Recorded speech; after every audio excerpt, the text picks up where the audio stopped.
Alright, here's Paul Valentine's gimmick. Here's his shtick, sort of call it. Paul Valentine goes around on YouTube, provokes fights with other Satanists. He leaves comments on their videos, on their pages, in hopes to get a reaction. And apparently it works. Hence, I'm making a Paul Valentine video. And like he likes to say, to paraphrase, bad press is better than no press. And you're right, Paul, because you would have no press if it wasn't for bad press. And I'm going to give you your bad press.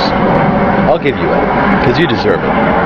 And, it's unfortunate that you're not dignified and intelligent enough to actually promote good press in a respectful, dignified way, that you have to go around antagonizing other Satanists in hopes that they will fire back with a video response, like I'm doing.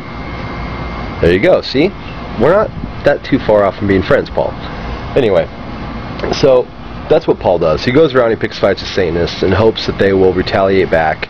And then he sits back and he says, look, all these Satanists hate me. Look, I'm so popular. Look, the Church of Satan put a death threat on me. And look, I am, I rub all the Satanists and Satanist organizations the wrong way. No, you don't. Satanists ignore you, Paul. They ignore you until you go and poke at them hard enough so that they fire back. The Church of Satan has never recognized you. No books that I have ever read about Satanism have even made a mention to Paul Valentine of the WCSL. You had your 15 minutes of fame 20 years ago. You're a one-hit wonder in Satanism. You appeared on 2 or 3, if that, third-rate talk shows that no dignified Satanist with any self-respect, much less the Church of Satan or Anton LaVey or Peter Gilmore, would even do. You haven't written any literature. I haven't seen you appear on any sort of documentary. Paul, you're strictly a cyber-based internet scam. You pretend to be a Satanist, ask people for money. You make YouTube videos begging people to buy your bullshit, to become members of the WCSL. You lowered your membership fees from $6,166 down to $5. Okay? You claim to boast 5,000 members. Bullshit, Paul.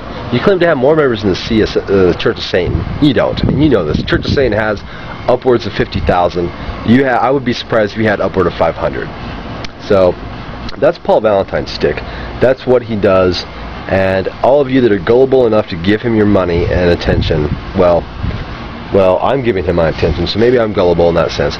But all of you that are gullible enough to actually part with your money and give it to the WCSL, which he claims to donate to charity organizations, right, sure. As far as I know, Paul Valentine does not work, and he lives in and I know this for a fact because I know his neighbor, and I know the part of town he lives in Detroit, or a suburb of Detroit.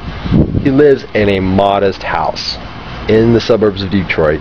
He doesn't work, and he lives off his girlfriend, more or less, and the contributions that stupid people are giving him to the WCSL. That's Paul Valentine, that's the WCSL.